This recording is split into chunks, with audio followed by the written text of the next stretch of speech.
প্রিয় শিক্ষার্থীরা, আজকে আমরা টেন্সের গঠন নিয়ে আলোচনা করব। তো টেন্সের গঠন হচ্ছে, প্রথমে হচ্ছে present indefinite tense. Present indefinite টেন্সের গঠন হচ্ছে subject plus verb one plus object.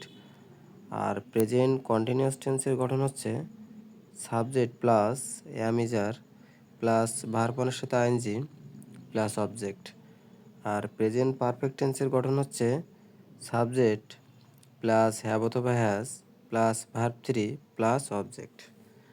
আর প্রেজেন্ট পারফেক্ট কন্টিনিউয়াস টেন্স হচ্ছে সাবজেক্ট প্লাস হ্যাভ অথবা হ্যাজ বিন প্লাস ভার্বের সাথে আইএনজি প্লাস অবজেক্ট, অথবা এখানে সিন্স অথবা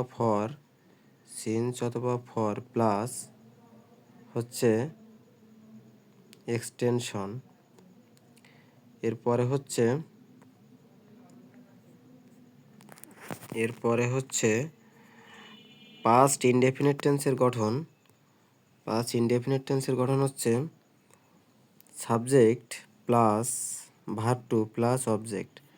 আর পাস্ট কন্টিনিউয়াস টেন্সের গঠন হচ্ছে সাবজেক্ট প্লাস ওয়াজ অথবা ওয়্যার প্লাস ভার্বের সাথে আইএনজি প্লাস অবজেক্ট। আর পাস্ট পারফেক্ট টেন্সের গঠন হচ্ছে subject plus had plus verb 3 plus object. আর পাস্ট পারফেক্ট টেন্সের গঠন হচ্ছে subject plus had been plus ভার্বের সাথে ING plus object. Future indefinite টেন্সের গঠন হচ্ছে সাবজেক্ট প্লাস শ্যাল অথবা will plus verb one plus object. আর ফিউচার কন্টিনিউয়াস টেন্সের গঠন হচ্ছে সাবজেক্ট প্লাস শ্যাল অথবা উইল প্লাস ভার্ব অনের সাথে আইএনজি প্লাস অবজেক্ট। আর ফিউচার পারফেক্ট টেন্সের গঠন হচ্ছে সাবজেক্ট প্লাস শ্যাল অথবা will plus have plus verb 3 plus object. আর ফিউচার পারফেক্ট কন্টিনিউয়াস টেন্সের গঠন হচ্ছে সাবজেক্ট প্লাস শ্যাল অথবা will plus have been plus verb অনের সাথে আইএনজি প্লাস অবজেক্ট।